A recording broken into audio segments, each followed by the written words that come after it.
पुराण ग्रंथों के या अन्य चारों अनुयोगों के ग्रंथों में से कुछ विशेष बिंदु की चर्चा चल रही थी।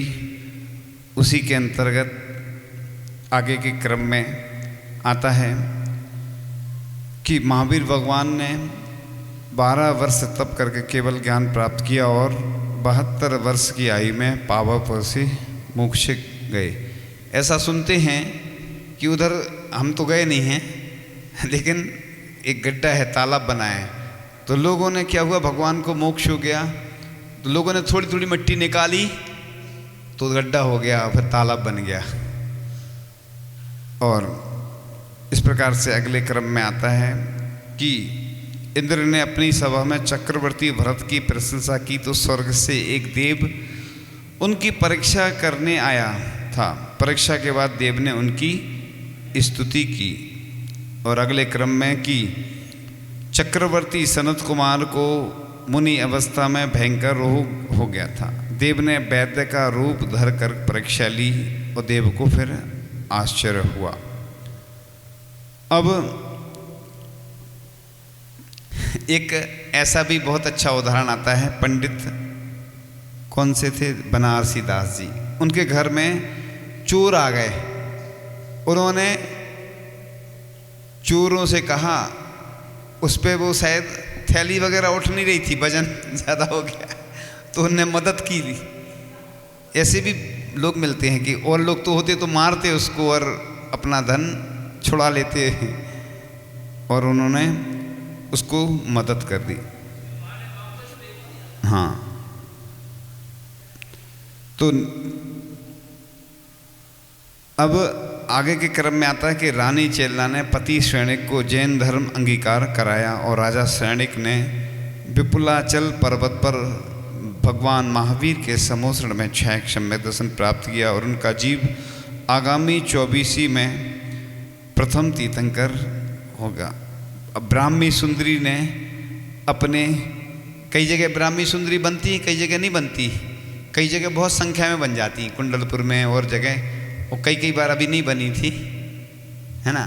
लोकांतिक देव बनते ना, जो भगवान की वैराग्य की प्रशंसा करने आते, तो 8 होते हैं, 16 भी बन सकते, छोटे छोटे बत्ती। ये ब्रह्म ऋषि कहा है इन्हें। ये ब्रह्म माने ये जो देव होते हैं ना, लोकांतिक देव जो होते हैं, एक भव अवतारी होते हैं, और ब्रह्म ऋषि यानी ब्रह्मचारी रहते हैं। वो सोचो, स्वर्गों में रह के ब्रह्मचारी रहना कितना कठिन है। इसलिए बच्चों को बनाया जाता है और 12 भावना की प्रस्तुति होती है ना, भगवान को वैराग होता है तो छोटी छोटी बालिकाएं आकर एक एक भावना की प्रस्तुति देती हैं। ये 12 भावना का चिंतन करते हैं भगवान। लोकांतिक देव आकर भगवान के वैराग्य की प्रशंसा करते हैं। अब ब्राह्मी सुंदरी नहीं बनती है तो ऐसा ही उनका जो भी होता है ना, बोल के कर दिया जाता है। आप लोगों को जानकारी देना जरूरी होता है। कई लोग के मन में विकल्प आता है कि नहीं ऐसा जरूरी है। कई बार तो ऐसा भी होता है कि कोई पात्र बन नहीं पाते, कोई कारण से, विधान में भी हुआ ऐसा। तो जितने ज़्यादा बन जाते हैं तो अच्छा है, नहीं बनते हैं तो फिर हो जाता है। तो ब्राह्मी और सुंदरी ने अपने पिता ऋषभ देव के स्वाभिमान के लिए विवाह नहीं किया और वैराग पूर्वक आर्य दीक्षा लेकर तप किया। अब रुक्मणी के पुत्र प्रद्युम्न को पूर्व जन्म का बैरी देव हरण कर ले गया और एक भारी शिला के नीचे दबा दिया। प्रद्युम्न की सांस लेने से शिला हिल रही थी, वे चरम शरीरी थे। इस प्रकार से यह जो विषय था लगभग 2 फुट हो गया। आगे और चर्चा करते हैं, थोड़ा सा विषय कुछ से आगे।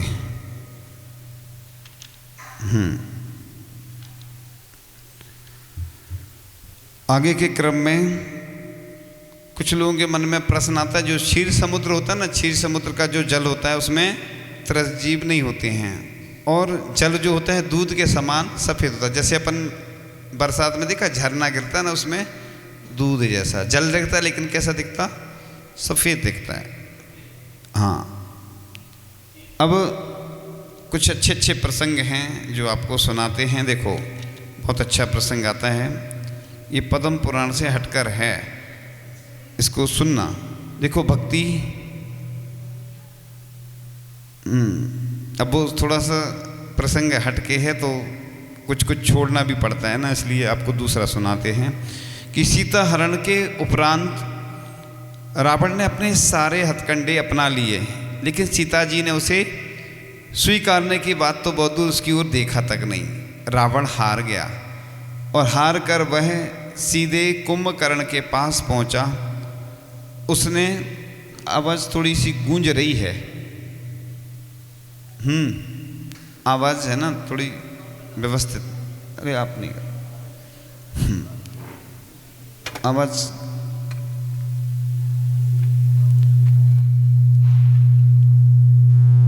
तो उसे स्वीकारने की बात तो बहुत दूर, हाँ, उसकी ओर देखा तक नहीं।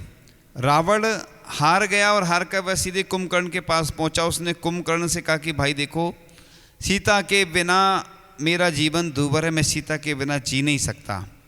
बहुत दिन हो गए सीता ने मुझे आज तक स्वीकारा नहीं, और जब तक स्वीकारेगी नहीं मेरा जीना मुश्किल हो जाएगा, कुछ तो उपाय बताओ। कुंभकर्ण ने कहा भैया आप इतने नीतिवान ज्ञानवान होने के बाद भी मेरे पास आए हो, जब आपको पता है कि सीता श्री राम को छोड़कर अन्य किसी को स्वीकार नहीं कर सकती, तो आप राम का रूप धरकर सीता के पास क्यों नहीं चले जाते? आपके पास तो रूप बदलने की क्षमता है। उस समय रावण ने जो जवाब दिया वह बहुत गौर से सुनने लायक है, महत्वपूर्ण है। उसने कहा कि अरे पगले, ऐसा तो मैं कई बार कर चुका हूँ, पर क्या बताऊँ, जब जब मैं राम का रूप धर करके वहाँ जाता हूँ तो मेरे मन में फिर वैसे दुर्भाव ही नहीं आते। ये आचार्य ने भी कई बार प्रवचन में सुना है, हमने सुना। तो मनुष्य की मनोवृत्ति को समझने के लिए यह बड़ा सटीक उदाहरण है। रावण जैसा अतताई दुराचारी व्यक्ति भी यदि राम का रूप धारण करता है तो उसके भीतर से सात्विकता प्रकट होती है। अपने अंदर दोनों प्रकार के हैं, एक नेगेटिव एक पॉजिटिव, यानी राम भी हमारे अंदर है और रावण भी अंदर है। व्यक्ति, एक बार एक व्यक्ति ने, चित्रकार ने, पेंटर था वो चित्रकार, उसने प्रसिद्धि पाने के लिए एक साधु का चित्र बनाया, और साधु का चित्र बनाया तो उसको बहुत प्रसिद्धि मिली, बहुत धन मिला। और कलाकार होता है तो कलाकार कुछ नया करने का सोचता है, कुछ नया दिखाने का। आपने देखा होगा जो पेंटिंग बनाते हैं या कोई और चीज़ें करते हैं ना, तो कुछ नया, मूर्ति वाले भी देखा होगा ना आपने, प्रतिमाएं बनाते हैं ना, तो कई प्रतिमाओं में देखना, जैसे देवगढ़ है एक क्षेत्र, अतिशय क्षेत्र देवगढ़, उधर एक पार्श्वनाथ भगवान की प्रतिमा देखने को मिलती है। उसके ऊपर सर्प बने हैं, सर्प के मुख दिखना तो बहुत गुस्से में दिखेगा सर्प। तो ये कलाकार ने दिखाया है कि देखो सर्प को कितना गुस्सा आ रहा है, लेकिन ये पार्श्वनाथ भगवान का अतिशय है, चमत्कार है कि उसका गुस्सा शांत हो गया। गुस्सा तो बहुत आ रहा है, कई बच्चे होते हैं ना, अपने बड़े होते कितना गुस्सा आता है, कई बार फिर उनको शांत करना मुश्किल होता है। ये बाल हट होती है ना, बच्चे होते हैं, बूढ़े होते हैं, साधु भी होते हैं, कई बार ऐसा हट होता है उनका कि ऐसे ही करना। आचार्य जी बोलते हैं ना, जो लौकिक में जिद्दी होते हैं वही मोक्ष मार्ग में टिक पाते हैं, क्योंकि यहाँ उपवास करना या कोई ऐसा काम करना, विहार करना, तो जिद करना पड़ती, एम बनाना पड़ता है कि हमें इतना चलना है, तब चल पाते हैं। कमज़ोर आदमी डर जाते हैं, घबरा जाते हैं। लेकिन इधर तो परेशानियों का मार्ग है मोक्ष मार्ग, तो हमेशा कुछ ना कुछ परेशानी आती रहती, कभी अंतराय आएंगे, कभी बिहार में परेशानी, कभी स्वास्थ्य अनुकूल नहीं रहता, बहुत सारे। ये तो परेशानी, कहते हैं ना आचार्य की, परिचय और उपसर्गों के बीच से निकला करता है मोक्ष मार्ग। तो चित्रकार ने सोचा कि साधु का तो बहुत प्रसिद्धि को प्राप्त हुआ वो चित्र, और बहुत धन मिला उसको, प्रसिद्धि भी मिली। अब उसने सोचा कि किसी ऐसे व्यक्ति का नेगेटिव रोल वाला चित्र बनाना चाहिए। तो वो सोचता है कि अब साधु का चित्र बनाए, अब शैतान का बनाते हैं। तो जेल में गया, कारागृह जेल में गया, एक व्यक्ति से मिला और उसने उसका चित्र बनाया। चित्र बनाने के बाद उसको जितनी प्रसिद्धि उस साधु के चित्र से मिली थी उतनी इस चित्र से नहीं मिली। उसने सोचा चलो उसी व्यक्ति से अपन मिलते हैं, और उससे कहा कि भाई मैंने एक साधु का चित्र बनाया था तो मुझे बहुत धन और प्रसिद्धि की प्राप्ति हुई, लेकिन मैंने तुम्हारा चित्र बनाया तो इतना प्रसिद्धि भी नहीं मिली और धन भी नहीं मिला, मेरा समय भी गया व्यर्थ में। साधु जो था, सॉरी क्या बोलते हैं, शैतान जो था, और शैतान ने कहा भाई मैं ही पहले वो व्यक्ति था जिसका तुमने चित्र बनाया था, पहले मैं साधु था और मेरे पाप कर्म का ऐसा उदय आया कि मेरे अंदर शैतान पैदा हो गया। अब सोचो वही व्यक्ति एक साधु था, उसी का चित्र कितना प्रसिद्धि को प्राप्त हुआ, और वही व्यक्ति जब शैतान बन गया तो जेल में आ गया, और उसी का चित्र था वो। हमारे अंदर नेगेटिव और पॉजिटिव दोनों तरह के होते हैं। जैसे लाइट जलती ना, दोनों तरह से दो होते हैं ना, एक नेगेटिव एक पॉजिटिव। ऐसे ही हमारे अंदर राम भी पैदा हो सकते हैं और हमारे अंदर रावण भी पैदा हो सकते हैं। हमारे अंदर दोनों शक्तियाँ काम करती हैं। हम अपने आप को राम बनाना चाहते हैं, आत्म राम से साक्षात्कार कराना चाहते हो तो हम राम भी बन सकते हैं, और हम ऐसे खोटे काम करते हैं, अपने व्यक्तित्व को गिरा देते हैं, बुरे काम करते हैं तो रावण भी हमारे अंदर ही है। दोनों शक्तियाँ हैं। अब हम अपने व्यक्तित्व को जैसा निखारना चाहें वैसा निखार सकते हैं। तो इस प्रकार से आगे के क्रम में बहुत अच्छा एक और प्रसंग आने वाला है कि रावण मरणासन था और रामचंद्र जी ने लक्ष्मण से कहा कि लक्ष्मण, रावण बहुत बड़ा नीतिज्ञ रहा है, जाओ उससे तुम कुछ ग्रहण करो, कुछ नीतियाँ सीख लो। लक्ष्मण जी एकदम बौखला गए, गुस्सा जल्दी आ जाती थी ना उनको, जल्दी आ जाती थी। कोई कोई रहता है ना एकदम से, तो फिर थोड़ा सा शांत करना पड़ता है। अब लक्ष्मण जी एकदम बौखला गए, भैया आप क्या क्या कह रहे हो, उस अभिमानी रावण के पास कोई गुण होगा जो मैं उसे लेने जाऊं। रामचंद्र जी ने समझाया, लक्ष्मण अब वह अभिमानी नहीं है और अब वह हमारा शत्रु भी नहीं है। ऐसा बोलते हैं कि मरण के उपरांत किसी से बैर नहीं किया जाता। मरण के उपरांत, अब मर गया वो, पहले जब तक नहीं मरा, आप देखते किसी के बैठने जाते हैं ना अपन, कोई से पटरी भी नहीं खा रही है, अपने संबंध भी नहीं, भैया अच्छे में जाओ चाहे नहीं, बुरे में बैठने जाते हैं। व्यवहार कुशलता रहती है, पड़ोस में कोई है या कोई मित्र भी है, मान लो उससे अच्छी रिश्तेदारी में भी हो जाता कई बार। तो अब ने कहा रावण के पास कोई गुण होगा जो मैं उससे लेने जाऊँ। रामचंद्र जी ने समझाया, लक्ष्मण अब वह अभिमान नहीं, अब वह हमारा शत्रु नहीं, अब तो वह नीति निपुण और मरणासन राजा है। जाओ तुम उससे कुछ गुण ग्रहण करके आओ। इतनी उदार दृष्टि थी रामचंद्र की, और रामचंद्र जी के कहने पर लक्ष्मण गए और रावण के सिर के पास खड़े हो गए। बोले, भैया कहते हैं तुम्हारे पास बहुत गुण है, मुझे दे जाओ, मैं तुमसे लेने आया हूं, अब तुम्हें तो यहां से जाना ही है। अकड़ कर जब लक्ष्मण ने कहा तो रावण ने उसकी ओर आंख उठाकर भी नहीं देखा, और लक्ष्मण लौटाए और बोले, भैया मैंने पहले कहा था रस्सी जल जाती है पर उसकी ऐंठ नहीं जाती। भाई अभिमानी गुण बताने की तो बात दूर, मेरी तरफ आंख उठाकर भी नहीं देखा। रामचंद्र जी ने कहा, लक्ष्मण भूलते हो अभिमानी वह नहीं, अभिमानी तुम हो, और अगर किसी से कुछ गुण ग्रहण करना है तो शिष्य बनकर जाओ, विजेता बनकर नहीं। लक्ष्मण को बात समझ में आ गई। इस बार लक्ष्मण रावण के चरणों में पहुंचे और उनसे कहा, भैया श्री राम ने आपके पास मुझे भेजा है, आप इस स्थिति में मुझे सारी नीतियों का ज्ञान दीजिए जो मेरे काम आएंगी। इस बार रावण ने निसंकोच अपनी सारी नीतियां दे दी। अब बताओ, आज लोग आते हैं ना तो कुछ चाहिए है या कुछ करना है हासिल तो फास्ट चाहते हैं, बिल्कुल तुरंत। अब तो क्या ऑनलाइन में ले लेगा ना, सब कुछ ऑनलाइन होने लगा। सामान खरीदना हो तो और कुछ ज्ञान खरीदना हो तो सब मिल जाता ऑनलाइन। इसलिए लोगों को महत्व लोगों का ख़त्म हो गया है कि भैया। लेकिन पूज्य आचार्य भगवान ने भी पूज्य ज्ञान सागर जी महाराज के समक्ष जब वाहन का त्याग किया था और रात रात भर पढ़ते थे, तब जाकर आज वह विद्या में महारत हासिल की उन्होंने। आचार्य भगवान ने, पूज्य ज्ञान सागर जी महाराज वयोवृद्ध थे, उनकी एक एक झुर्री पे हजारों अनुभव लिखे हुए थे। लोग कहते हैं वृद्धों के पास क्या दिखता है, लेकिन वृद्धों के पास अनुभव दिखते हैं। ये बात जरूर है कि उनके अंदर अब वर्तमान में शारीरिक क्षमता नहीं है, शक्ति नहीं है, लेकिन उनके अनुभव हमेशा काम में आते हैं। इसलिए आज के युवा जो रहते हैं ना, वो भले ही होशियार होते हैं, देखने में मास्टर माइंड होते हैं, कंप्यूटराइज सब कुछ काम कर लेते हैं, लेकिन जो बुजुर्ग होते हैं उनके पास अनुभव होते हैं।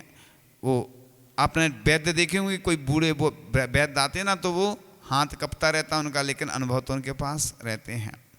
तो इस प्रकार से पूज्य ज्ञान सागर जी महाराज चौगनी उम्र के थे और पूज्य विद्यासागर जी महाराज से चौगनी उम्र के थे, लेकिन उन्होंने उनसे ही सब कुछ सीखा और आज भी वह उनके गुणों का वर्णन करते हुए थकते नहीं हैं, गुणगान अपने गुरु का करते रहते हैं। तो इस प्रकार से बहुत सारे ऐसे प्रसंग जो आपको सुनाए हैं। इसी प्रकार से एक प्रसंग और आता है आपके सामने कि अग्नि परीक्षा में खरी उतर जाने के बाद श्री राम की आज्ञा से कृतांत वक्र जब सीता को वन में छोड़ रहा था, उस समय सीता ने अपनी ओर से कोई प्रतिक्रिया नहीं की। उसने केवल इतना ही कहा कि मेरी ओर से प्रभु श्री राम से कहना, जिस तरह से लोकलाज से प्रेरित होकर उन्होंने मुझे छोड़ दिया, उस तरह धर्म को ना छोड़ देना। और अन्य रामायण के अनुसार जब लक्ष्मण सीता को वन में छोड़ रहे थे, उस समय सीता ने लक्ष्मण से कहा, जाओ मेरी ओर से प्रभु से यह कहना, मैं प्रसूति से छुटकारा पाते ही सूर्यबिंब की तरह एक टक दृष्टि लगाकर ऐसा घोर तप करूंगी कि जिससे अगले जन्म में भी तुम्हें ही पति के रूप में प्राप्त कर सकूं। इस जन्म की भांति फिर कभी मेरा तुमसे वियोग ना हो। सीता का यह दृढ़ संकल्प भारतीय नारी के पति प्रेमशील और सौजन्य का सर्वोत्तम उदाहरण है। तो इस प्रकार से देखो, छोटे छोटे उदाहरण अपन को ये प्रेरणा देते हैं, शिक्षा देते हैं कि अपने जीवन में हमें कैसे अपने अंदर ऐसे आचरण को लाना है कि जिससे हमारा जीवन तो अच्छा बने और लोगों को भी प्रेरणादायी बनता है। इसी प्रसंग के अंदर एक प्रसंग और लेकर फिर विराम लेंगे कि राम और लक्ष्मण जिन्होंने अपनी पिता की प्रतिष्ठा में सब कुछ दांव पर लगा दिया, अपने पिता के प्रण को पूरा करने के लिए जिन्होंने वनवास भी स्वीकार कर लिया, उनसे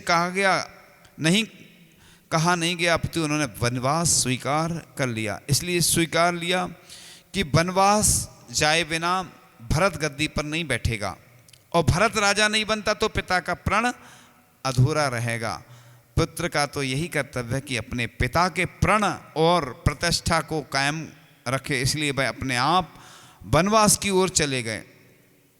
तो वाल्मीकि रामायण में कहा है कि जब श्री राम से पूछा गया कि आप वनवास क्यों स्वीकार कर रहे हैं, तो रामचंद्र जी कहते तुम वनवास की बात करते हो मैं तो अपने पिता की आज्ञा के पालने के लिए अग्नि में कूदने को तैयार हूँ, विष के भक्षण को तैयार हूँ और समुद्र में छलांग लगाने में मुझे कोई संकोच नहीं यदि मेरे पिता का प्रण पूरा होता है। देखो, पहले सब कुछ और आज थोड़ी सी संपत्ति या पद के लिए आदमी क्या क्या नहीं करता है, सब कुछ।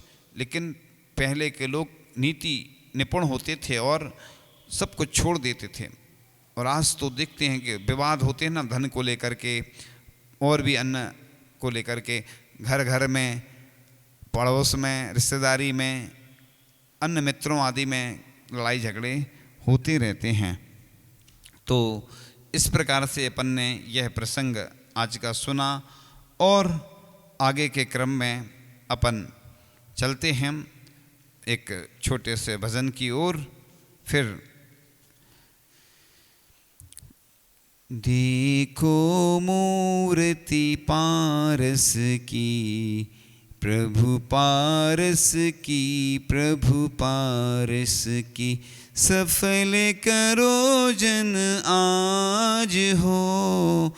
देखो मूर्ति पारस की, विन श्रृंगार सहज ही सोहें, नाथा दृष्टि मन को मोहे, कर पर कर्तृत्व मिटावे, सहज अकर्ता भाव सिखावे, मोह अंधेरा दूर भगाती, वेद ज्ञान की ज्योति जगाती, विघ्न विपत्ति सहज नसावे, जब परिणाम शांत हो जावे, प्रभु गुण गाओ शीस नवाओ, सम्यक रत्ना त्रय प्रकटाओ, देखो मूर्ति पारस की,